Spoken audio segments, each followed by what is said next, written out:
നമസ്കാരം. ഏതാനും മാസങ്ങൾക്ക് മുമ്പ് ഞാൻ സ്വയം അനുഭവിച്ച ഒരു ആരോഗ്യ പ്രശ്നത്തെക്കുറിച്ച് ഞാൻ മാന്യപ്രേക്ഷകരുമായിട്ട് പങ്കുവെക്കുകയുണ്ടായി. അതായത് എനിക്ക് വൈറ്റമിൻ B12 വല്ലാണ്ട് കുറഞ്ഞു പോയതായിട്ടും അതെങ്ങനെ തിരിച്ചറിഞ്ഞു എന്നുള്ളതായിട്ടും. അന്ന് എനിക്ക് അനുഭവപ്പെട്ട ലക്ഷണം വല്ലാത്ത ക്ഷീണമായിരുന്നു. എന്താ കാരണം എന്നുള്ളത് വ്യക്തമായിരുന്നില്ല. ഷുഗർ നോക്കി, BP നോക്കി, സാധാരണ നമ്മൾ നോക്കാറുള്ള പരിശോധനകളെല്ലാം നോർമലായിരുന്നു. അപ്പോഴാണ് എൻ്റെ ഒരു സഹപ്രവർത്തക ഇങ്ങനെ വന്ന് പറഞ്ഞു, നമുക്കൊന്ന് വിറ്റമിൻസ് നോക്കിയാലോ. ഞാൻ വിചാരിച്ചു വിറ്റമിൻസ് നോക്കാനാ? ഞാൻ വളരെ പോഷക സമൃദ്ധമായ ആഹാരം കഴിക്കുന്ന ആളാണ്. എനിക്ക് എന്ത് വൈറ്റമിൻ ഡെഫിഷ്യൻസി ഉണ്ടാവാനാ? എനിക്ക് അതിൻ്റെ എന്ത് കുറവുണ്ടാവാനാ? പക്ഷെ നോക്കിയപ്പോഴാണ് ഞെട്ടിയത്. എൻ്റെ വൈറ്റമിൻ B12 വളരെ കുറവായിരുന്നു. അന്നേ മുതൽ ഞാൻ അതിൻ്റെ സപ്ലിമെൻറ്റ്സ് കഴിച്ചു തുടങ്ങി. ഇപ്പോൾ ആ ക്ഷീണം, ആ പ്രശ്നമൊക്കെ മാറി. ഇപ്പോൾ എനർജി ലെവൽസൊക്കെ ഓക്കെ ആയിട്ടുണ്ട്. അപ്പോഴാണ് ഈ വൈറ്റമിൻ B12ൻ്റെ പ്രാധാന്യത്തെക്കുറിച്ച് പൊതുവെയും പ്രത്യേകിച്ച് പ്രമേഹ രോഗികളിൽ ഇതിൻ്റെ എത്രത്തോളം പ്രാധാന്യമുണ്ട് എന്നുള്ളത് എൻ്റെ കണ്ണ് തുറപ്പിച്ചത്. സംശയമില്ല. B12നെ കുറിച്ച് നമ്മളൊക്കെ പഠിച്ചിട്ടുണ്ട്, കുറേ പഠിച്ചിട്ടുണ്ട്, നമ്മൾ സംസാരിച്ചിട്ടുണ്ട്. പക്ഷേ ഇത്രയും പ്രധാനപ്പെട്ട ഒരു സാധനമാണതെന്ന് അപ്പോഴാണ് എനിക്ക് ബോധ്യപ്പെട്ടത്. എനിവേ, ഇപ്പോൾ വിഷയം അതല്ല. വിറ്റമിൻ B12ൻ്റെ കുറവുള്ളപ്പം ഈ ക്ഷീണം ഒഴികെ വേറെ എന്തൊക്കെയാണ് ലക്ഷണങ്ങൾ? ഏതൊക്കെ ലക്ഷണങ്ങളാണ് നമ്മളെ ഇതിനെ ഇത് സാധ്യമായിരിക്കാം എന്ന് സംശയം ജനിപ്പിക്കേണ്ടത്? ഏതൊക്കെ ലക്ഷണങ്ങളാണ്? അപ്പോൾ വൈറ്റമിൻ B12ൻ്റെ ഏതൊക്കെ ഡെഫിഷ്യൻസി സൈൻസ് ആണ് നമ്മൾ പലപ്പോഴും കാണാതെ പോകുന്നത്? ഒന്ന് ഞാൻ പറഞ്ഞു, അകാരണമായ ക്ഷീണം, പകല് മുഴുവൻ നീണ്ടു നിൽക്കുന്ന ഒരു ക്ഷീണമായിട്ടാണ് ഇത് പറയുന്നത്. അല്ലാണ്ട് ഹൈപ്പോഗ്ലൈസീമിയിൽ ഉണ്ടാകുന്ന ക്ഷീണം പോലെ ഇടയ്ക്ക് വന്നു പോകുന്നതോ ഇതൊന്നുമല്ല കേട്ടോ. അപ്പോൾ പലപ്പോഴും നമ്മൾ ക്ഷീണം അതെൻ്റെ ഉറക്കക്കുറവ് കാരണമാണ്, അല്ലെങ്കിൽ ജോലിത്തിരക്ക് കാരണമാണ് എന്നൊക്കെ പറയും. വൈറ്റമിൻ B12 ഡെഫിഷ്യൻസി കാരണമായിരിക്കാം. പ്രത്യേകിച്ച് വെജിറ്റേറിയൻസ് ആയിട്ടുള്ള വ്യക്തിയാണ് നിങ്ങളെങ്കിൽ.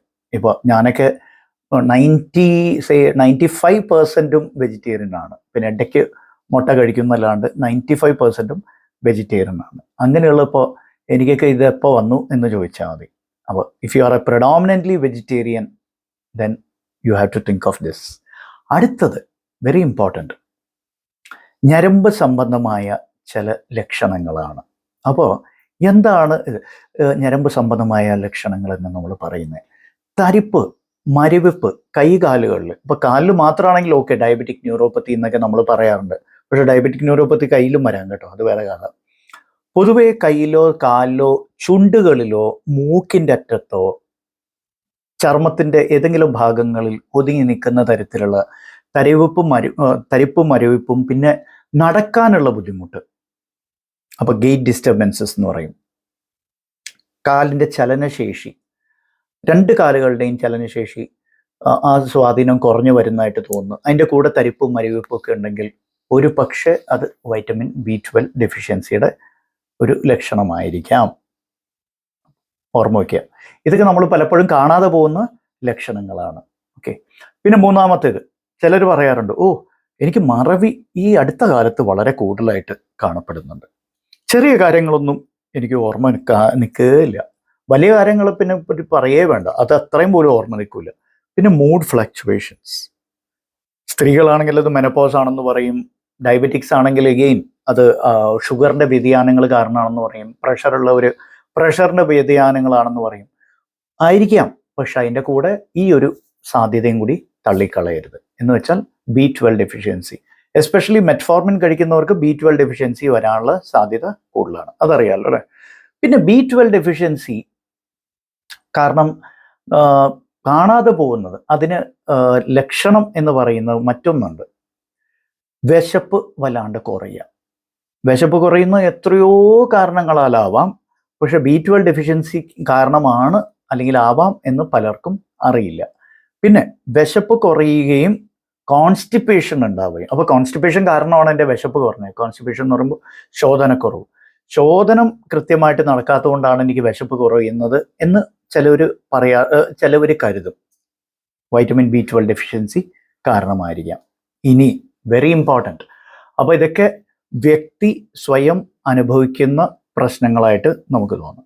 എന്നാൽ അവരെ കൂടെ ജീവിക്കുന്ന അല്ലെങ്കിൽ അവരെ സ്ഥിരമായിട്ട് കാണുന്ന ഒരു വ്യക്തിക്ക് ഇവരിൽ വരുന്ന മാറ്റങ്ങളിൽ എന്തൊക്കെയാണ് സംശയം ജനിപ്പിക്കാൻ സാധ്യതയുള്ളത്? ഏറ്റവും പ്രധാനമായിട്ടും ഇവരുടെ മുഖത്തും ശരീരത്തിലും ചർമ്മത്തിലും പൊതുവേ വരാവുന്ന ഒരു വിളർച്ചയാണ്.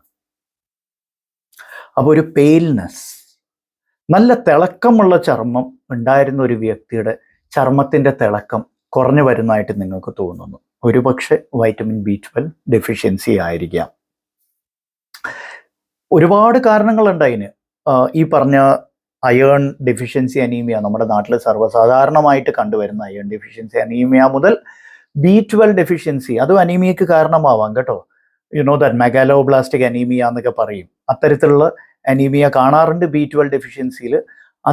ആ അനീമിയ എന്ന് പറഞ്ഞാൽ വിളർച്ച, അതിന് കാരണം എന്താണെന്ന് തിരിച്ചറിയാൻ നിങ്ങളുടെ ഡോക്ടറുടെ സഹായം തേടുക. സ്വയം തിരിച്ചറിയാൻ ശ്രമിക്കരുത്.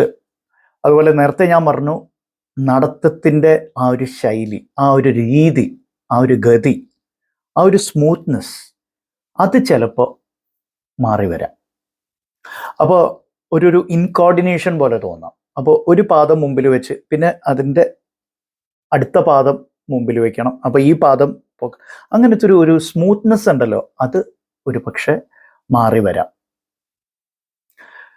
ഇത് പ്രായം കൂടുന്നത് കൊണ്ടാണ്, അല്ലെങ്കിൽ എൻ്റെ ക്ഷീണം കൊണ്ടാണ് എന്നൊക്കെ പറഞ്ഞ് നമ്മൾ തള്ളിക്കളയാറുണ്ട്. പക്ഷെ ഇക്കാലത്ത് ഞാൻ കാണാറുള്ളത് വൈറ്റമിൻ B12 ഡെഫിഷ്യൻസീസ് സർവ്വസാധാരണമാണ്. പിന്നെ ഈ ഡെഫിഷ്യൻസീസ് വരുന്നതിന് സാധാരണ കാണുന്ന വേറെ ചില കാരണങ്ങൾ, അതും കൂടി പറഞ്ഞ് ഞാൻ നിർത്താം. ചില കാരണങ്ങൾ ഏതൊക്കെയാണെന്ന് അറിയാവോ? നിങ്ങൾ ഗ്യാസിന് വേണ്ടി കഴിക്കുന്ന മരുന്നുകൾ. അപ്പോൾ വൈറ്റമിൻ B12 ഡെഫിഷ്യൻസി ഉള്ളവർ ഗ്യാസിന് വേണ്ടി കഴിക്കുന്ന മരുന്നുകളും കൂടി അതിൻ്റെ കൂടെ കഴിക്കുന്നുണ്ടെങ്കിൽ ദയവായി നിങ്ങൾ ശ്രദ്ധിക്കുക, നിങ്ങൾക്ക് വൈറ്റമിൻ B12 ഡെഫിഷ്യൻസി വരാം. അത് കൂടുതൽ വഷളാവാം. അപ്പോൾ ഓൾറെഡി യു ഹാവ് ഡെഫിഷ്യൻസി, നിങ്ങൾ അതിൻ്റെ കൂടെ നിങ്ങൾ പ്രമേഹത്തിന് മരുന്ന് കഴിക്കുന്ന ആൾ, അപ്പോൾ മെറ്റ്ഫോർമിൻ ഉണ്ടാവും മിക്കവാറും ടൈപ്പ് 2 ഡയബറ്റിക് ആണെങ്കിൽ, ആണല്ലോ. അപ്പോൾ metformin can cos B12 deficiency ഒരു വശത്ത്. അതിൻ്റെ കൂടെ ഡയബറ്റിക് ആയതുകൊണ്ടോ അല്ലാതെയോ നിങ്ങൾക്ക് ഗ്യാസിന് എന്തെങ്കിലും മരുന്നുണ്ട്. ഗ്യാസിന് സർവ്വസാധാരണമായിട്ട് കഴിക്കാറുള്ള മരുന്നുകൾ റബെപ്രസോൾ, പാൻറ്റോപ്രസോൾ എന്നൊക്കെ പറയുന്ന സോൾസ് വെച്ച് അവസാനിക്കുന്ന പ്രോട്ടോൺ പമ്പ് ഇൻഹിബിറ്റേഴ്സ് ആണ്, അതറിയാലോ. പ്ലസ് പഴയ കാല റാനിറ്റിഡിൻ അതൊക്കെ കഴിക്കുന്നവരുണ്ട്. ഈ 2 വിഭാഗം മരുന്നുകൾ കാരണവും B12 ഡെഫിഷ്യൻസി വരാം. മെറ്റ്ഫോർമിൻ മാത്രമല്ല B12 ഡെഫിഷ്യൻസി വരാനുള്ള സർവ്വസാധാരണമായിട്ടുള്ള മരുന്നുകൾ. ഈ ഗ്യാസിന് കഴിക്കുന്ന മരുന്നുകളും ഓർമ്മ വേണം, അങ്ങനെ സംഭവിക്കാം. അതുപോലെ പണ്ട് ബാരിയാട്രിക് സർജറി, വെയിറ്റ് ലോസിന് വേണ്ടി, വണ്ണം കുറയ്ക്കാൻ വേണ്ടി ബാരിയാട്രിക് സർജറി പോലത്തെ ഏതെങ്കിലും തരത്തിലുള്ള ശസ്ത്രക്രിയകൾ വേണ്ടി വന്നിട്ടുള്ള വ്യക്തികളിലും ഇത് സംഭവിക്കാം. പിന്നെ വേറെ ഗ്യാസ്ട്രോഎൻട്രൈറ്റിസ്, ഡയറിയ പോലത്തെ ഈ അതിസാരം അല്ലെങ്കിൽ ഛർദി അതിസാരം എന്നൊക്കെ പറഞ്ഞാൽ പലതരത്തിലുള്ള ഗ്യാസ്ട്രോ ഇൻറ്റെസ്റ്റൈനൽ ഇൻഫെക്ഷൻസ് ഉണ്ട്. ഈ ഇൻഫെക്ഷൻസിലൊക്കെ ഭാഗമായിട്ട് നിങ്ങൾക്ക് B12 ഡെഫിഷ്യൻസി വരാം. അപ്പോൾ B12 ഡെഫിഷ്യൻസി വരാനുള്ള കാരണങ്ങളുടെ ഒരു ലിസ്റ്റ് നമ്മൾ ഉണ്ടാക്കിയിട്ടുണ്ടെങ്കിൽ ഒരു ദിവസം പറഞ്ഞാലും തീരില്ല, അത്രയ്ക്കും കാരണങ്ങളുണ്ട്. ആൻഡ് B12 ലക്ഷണങ്ങളും അതെ, നമ്മൾ കരുതുന്ന പോലെ ഒരു ക്ഷീണം മാത്രമായി കൊള്ളണമെന്ന് നിർബന്ധമൊന്നുമില്ല. ഇപ്പം ഞാൻ പറഞ്ഞ പോലെ പെയിൽനെസ് ഓഫ് ദ സ്കിൻ, അനീമിക് ആയിട്ട് തോന്നുന്നത്, വളരെ വെളറി വെളുത്തിരിക്കുന്ന ഒരു ലുക്ക്, അല്ലെങ്കിൽ ഉറക്കക്കുറവ്, അല്ലെങ്കിൽ നടത്തത്തിൻ്റെ വരുന്ന മാറ്റങ്ങൾ, ഈ പറയുന്ന പല അവസ്ഥകളിലും ഇങ്ങനെ B12 സംശയിക്കേണ്ടി വരും. അപ്പോൾ ദയവായി ഇതൊരു ട്രീറ്റ്മെൻ്റ് ആയിട്ട് എടുക്കരുത് ആരും. ഓക്കെ, എനിക്ക് ഇന്ന അസുഖങ്ങളുണ്ട്, അതുകൊണ്ട് എനിക്ക് B12 ഡെഫിഷ്യൻസി ഉണ്ടാവും, എന്നാൽ പോയിട്ട് B കോംപ്ലക്സ് കഴിക്കുക. പിന്നെ ഈ B കോംപ്ലക്സ് എന്ന് പറഞ്ഞ ഒരു സാധനം B12 അല്ല. B കോംപ്ലക്സ് എന്ന് പറയുമ്പോൾ ഒരു ഗ്രൂപ്പ് ഓഫ് വൈറ്റമിൻസ് ആണ്. B1 തുടങ്ങി B2 അങ്ങനെ ഒരു ഗ്രൂപ്പ്, അതിലൊരു ഭാഗമാണ് ഈ B12 എന്ന് പറയുന്നത്. അപ്പോൾ B12 ഡെഫിഷ്യൻസി ഉണ്ടെങ്കിൽ നിങ്ങൾക്ക് യഥാർത്ഥത്തിൽ വേണ്ട B12ൻ്റെ സപ്ലിമെൻറ്റേഷൻ ആയിരിക്കാം. അത് തീരുമാനിക്കേണ്ട ഡോക്ടറാണ്. അപ്പോൾ B12 ഡെഫിഷ്യൻസി ഉണ്ടാവാം എന്ന് കരുതി വെറുതെ B കോംപ്ലക്സ് കഴിക്കരുത്. ബിക്കോസ് ഹൈപ്പർ കോബാലിനിമിയ, B12ൻ്റെ എക്സസും പ്രശ്നമാണ്. B12 അമിതമായാലും കുഴപ്പമാണ്. ഹൈപ്പർ കോബാലിനിമിയ എന്ന് പറയും. അത് ഡയബറ്റിക്സിൽ നമ്മൾ കണ്ടുവരാറുള്ള ഒരവസ്ഥയാണ്. അപ്പോൾ ഡെഫിഷ്യൻസി മാത്രമല്ല, എക്സസ് ആണെങ്കിലും പ്രോബ്ലം തന്നെയാണ്, അത് സംശയിക്കേണ്ട. കേട്ടോ. So please keep these things in mind. And ഈ വീഡിയോ നിങ്ങൾക്ക് ഇഷ്ടപ്പെട്ടുവെങ്കിൽ ദയവായി നിങ്ങളുടെ വേണ്ടപ്പെട്ടവരുമായിട്ട് ഇത് പങ്കുവെക്കാൻ മറക്കരുത്. And please note down the points, that's important.